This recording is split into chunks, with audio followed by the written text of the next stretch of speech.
च्या सुरुवातीलाच पुण्यातून एक मोठी बातमी आहे, ती म्हणजे पुण्यातल्या मर्सिडीज बेन्झ कंपनीला महाराष्ट्र सरकारच्या प्रदूषण नियंत्रण मंडळानं नोटीस बजावली आहे। प्रदूषणासंदर्भातल्या नियमावलीचं कंपनी पालन करत नसल्याचं कारण देत ही नोटीस बजावण्यात आली होती। पण आश्चर्यकारक बाब म्हणजे मर्सिडीज बेन्झला बजावलेल्या नोटीसीचं स्वतःच जे ट्विट एमपीसीबीनं केलं होतं महाराष्ट्र प्रदूषण नियंत्रण मंडळानं, ते ट्विट काही वेळातच डिलीट करण्यात आलं। प्रदूषण नियंत्रण मंडळाचे अध्यक्ष सिद्धेश कदम यांच्यासह जवळपास 35 जणांनी 23 ऑगस्टला मर्सिडीज बेन्झ कंपनीच्या पुणे युनिटला भेट दिली होती आणि धक्कादायक बाब म्हणजे या 35 जणांमध्ये केवळ 4च जण हे प्रदूषण नियंत्रण मंडळाशी संबंधित होते। त्यामुळे प्रदूषण मंडळाशी संबंध नसलेल्या लोकांना घेऊन कंपनीला दिलेली भेट आता वादात सापडली आहे। त्याचबरोबर जे ट्विट केलं होतं ते अचानक का डिलीट करण्यात आलंय असं सुद्धा चर्चा सुरू झालेली आहे। दरम्यान आपल्याला अशी कोणतीही नोटीस आली नसल्याचा खुलासा मर्सिडीज बेन्झ कंपनीनं केलाय। कंपनीनं कोणत्याही नियमांचं उल्लंघन केलं नसल्याची बाबही कंपनीनं प्रसिद्ध केलेल्या खुलाशात नमूद करण्यात आली आहे। त्यामुळे एमपीसीबीच्या या नोटीसीचं गौडबंगाल काय अशी चर्चा सध्या एमआयडीसी परिसरात रंगली आहे। दिलीप भटवाल चाकण इंडस्ट्रियल फेडरेशनचे अध्यक्ष आपल्यासोबत फोन लाईनवर आहेत। भटवालजी, आपण हा सगळा प्रकार आपण पाहतोय। प्रदूषण मंडळानं खरं तर पहिले एक नोटीस बजावली होती आणि त्या संदर्भातलं ट्विट केलं होतं आणि अचानक हे ट्विट गायब झालेलं आहे। मुद्दा असा आहे की मर्सिडीज बेन्झ सारखी मल्टीनॅशनल कंपनी, इंटरनॅशनल नॉर्म्सचं पालन करणारी कंपनी आणि अशा कंपनीला एक नोटीस बजावली जाते, अचानक हे ट्विट गायब होतं। काही या संदर्भात तुम्हाला माहिती मिळाली आहे का? काय नेमकं हे गौडबंगाल आहे? तर मला याबद्दल माहित नाहीये, पण मला साधारण कल्पना होती की इकडे एमपीसीबीची लोक जाणार आहेत, अध्यक्ष जाणार आहेत आणि एक पुण्यात एक मीटिंग होती, त्या मीटिंगला मी गेलो होतो। पण त्या मीटिंगमध्ये एमपीसीबीचे अध्यक्ष होते आणि 1-2 अधिकाऱ्यांना मी भेटलेलो आहे। पण त्यांच्याकडून असं मला काही सांगितलं गेलं नाही की आपण किंवा ते मर्सिडीज बेन्झला जाणार आहेत। त्यामुळे पुढे त्यांनी व्हिजिट केली, मर्सिडीजमध्ये काय झालं याच्याबद्दल मला काही कल्पना नाहीये। पण जर एमपीसीबीशी संबंधित नसलेली लोक जर इंडस्ट्रीमध्ये व्हिजिट करत असतील तर ही विचार करायला लावणारी गोष्ट आहे। त्यामुळे इंडस्ट्री पुढे पण एक वेगळा प्रश्न निर्माण होतो। भटवालजी, याच्यातून एक संशयाचा दूर बोला। आणि मर्सिडीज सारखी कंपनी हे कायदे पाळणारी कंपनी आहे। जे काही सूचना दिल्या जातात किंवा जे कायद्याच्या सगळ्या प्रोव्हिजन तिथे पाळल्या जातात, त्यामुळे असं मर्सिडीज कडून काही इरेग्युलॅरिटी होईल असं शक्यता नाहीये। दिलीप भटवालजी, यातून एक संशयाचा धूर असा येतोय की अशी एक चर्चा आहे की अशा पद्धतीनं कंपन्यांना एमपीसीबीचे अधिकारी जाऊन भेट देत आहेत। हे तर एमपीएससीचे अध्यक्ष आहेत एमपीसीबीचे, आणि या एमपीसीबीच्या अध्यक्षांनी भेट देताना 35 लोकांचं पथक घेऊन गेले होते। यात फक्त 4 अधिकारी हे एमपीसीबीचे होते। काही वेगळा संशय यातून व्यक्त होतोय। एकीकडे उद्योग राज्याबाहेर जात असल्याचं आपण म्हणतोय आणि अशा पद्धतीनं जर कंपन्यांना त्रास दिला जात असेल तर एमआयडीसीचे किंवा या सगळ्या परिसरातल्या फेडरेशनचे अध्यक्ष म्हणून तुमचं काय म्हणणं आहे? तर असं जर झालं असेल तर ही निश्चितच गांभीर्याने विचार करायला लावणारी बाब आहे। सर्व संबंधितांनी याची दखल घेणं गरजेचं आहे आणि सरकारने सुद्धा समजा असं काही एमपीसीबी कडून होत असेल तर त्याच्याकडे जरा गांभीर्यानं पाहणं गरजेचं आहे।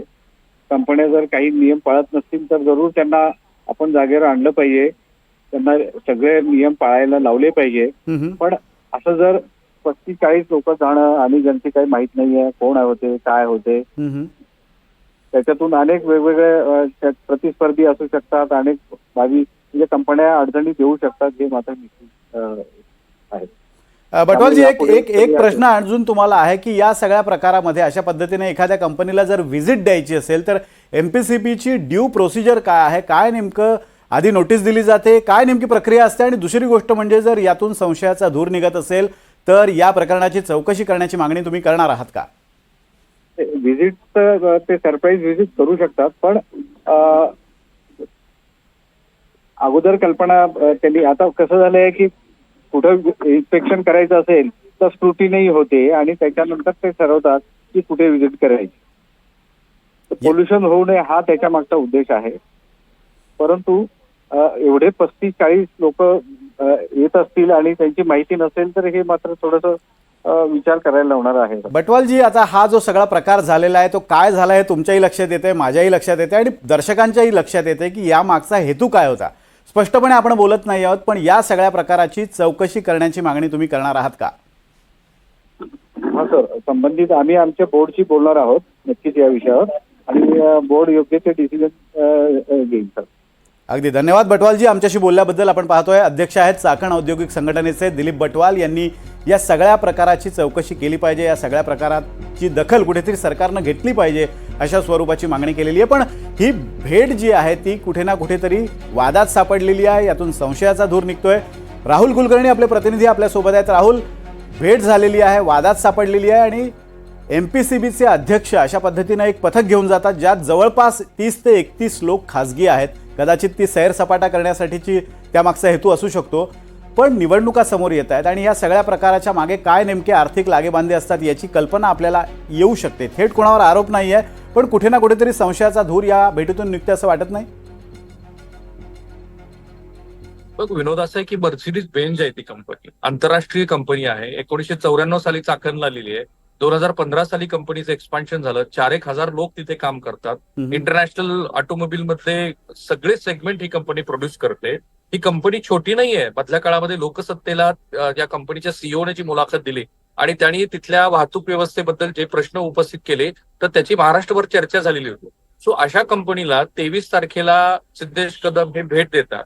त्यांच्यासोबत 30-35 लोक असतात. मी कंपनीच्या कॉर्पोरेट कम्युनिकेशनशी बोललो, त्यांनी अधिकृतपणे सांगितलं आहे की हो, त्या दिवशी त्यांची भेट झाली. परंतु या 30-35 लोकांनी तिथे जे फोटो सेशन केलं तेच मुळात कंपनीच्या नियमाच्या विरोधात आहे. एखाद्या आंतरराष्ट्रीय कंपनीच्या प्रिमायसेस मध्ये गेल्यानंतर तुम्हाला तसं फोटो सेशन करता येत नाही. जे महाराष्ट्र प्रदूषण नियंत्रण मंडळाने आपल्याच ऑफिशियल हँडलरवरती जे ट्विट केलेले आहेत, साधारणतः 35 एक लोक होते. आता माहिती अशी कळते आहे की केवळ 4च जण हे महाराष्ट्र प्रदूषण नियंत्रण मंडळाशी संबंधित होते.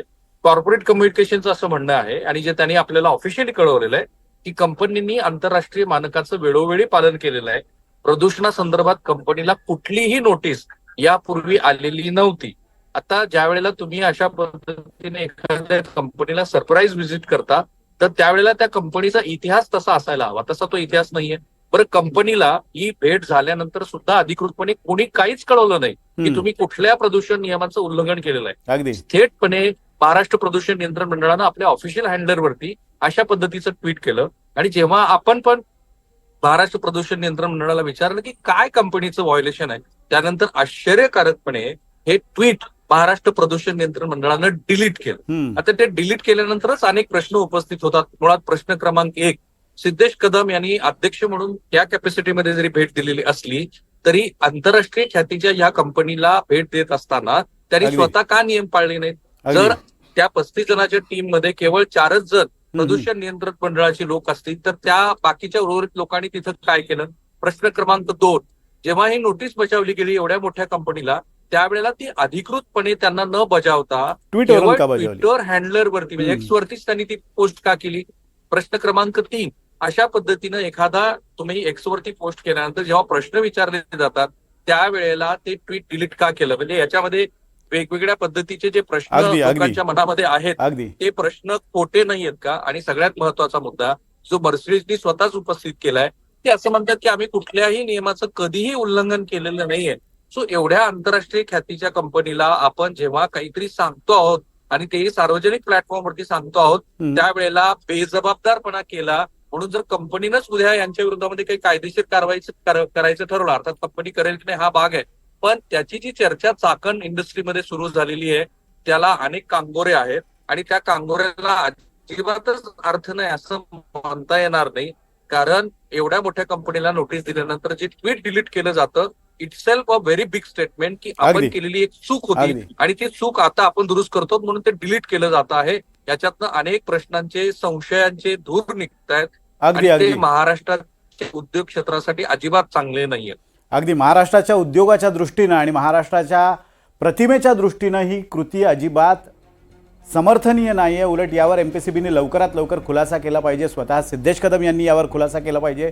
जर नोटीस बजावली असेल तर ती कंपनीपर्यंत का पोहोचली नाही आणि कंपनीपर्यंत नोटीस पोहोचली नसेल तर ट्विटवरून ते जाहीर करण्याची घाई नेमकी का होती?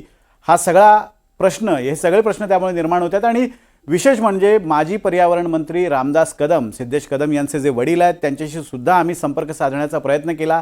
काय यात प्रोसिजर असते हे जाणून त्यांच्याकडनं घ्यायचं होतं, मात्र त्यांनी आपल्याला प्रतिसाद दिलेला नाही आहे. धन्यवाद राहुल, दिलेल्या या सगळ्या अपडेट्सबद्दल आणि केलेल्या विश्लेषणाबद्दल.